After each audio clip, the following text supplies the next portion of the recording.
Amigos y amigas, el día de hoy queremos hablar de un personaje importante dentro de la dinastía otomana, o más bien dentro de la corte. Estamos hablando de Tashlikali Yahya Bey. Y bueno, pues ¿quién fue él? Fue un poeta del siglo XVI de origen albanés que escribió en turco. Él nació en el año de 1498 y murió en 1582, un hombre longevo.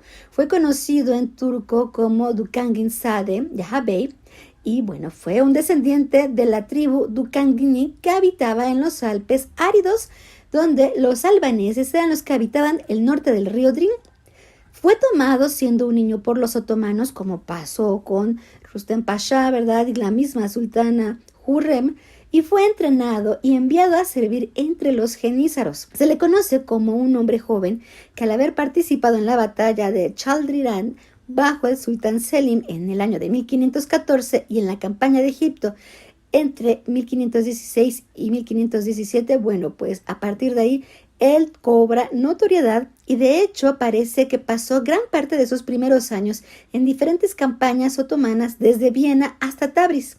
Yahya Bey no solo era ajeno a su origen albanés, él en sus versos habla que él provenía de una tierra de acantilados y riscos, es decir, describe sus paisajes y también nos dice, con el famoso erudito legal, poeta e historiador Kemal Pasha Zade, y presentó sus versos a Ibrahim Pasha y al sultán Suleimán.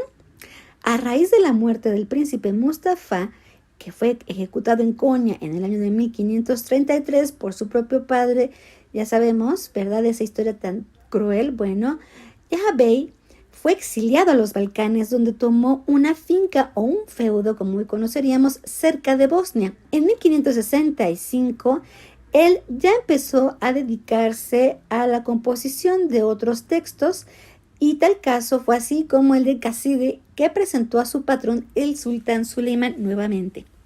Él después se retiró de los asuntos mundanos y de todo lo que tenía que ver con los genízaros y se volvió más hacia el misticismo. Seguramente, amigos, quizá, posiblemente también se volvió sufi. Y lo que se dice es que murió ya cerca de los 80 años, por el año de 1582. Es el autor de un gran diván de poemas escritos en turco otomano y de un grupo de mesneví, de largos textos narrativos en verso tipo romances.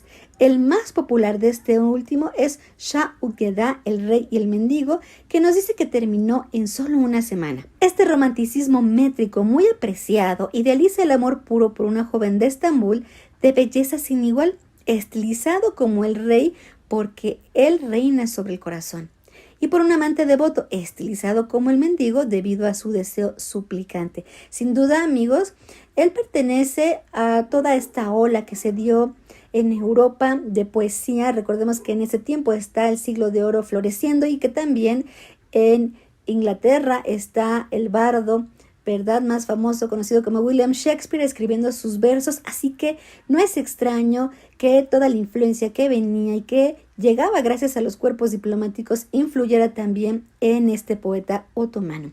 Ojalá les haya gustado este video, amigos. Él también es muy conocido dentro de la literatura de su país de origen y pues no nos queda más que agradecerles que hayan visto este video. Les mandamos un cordial saludo, cuídense mucho. Son Regurus Shurus. Hasta luego.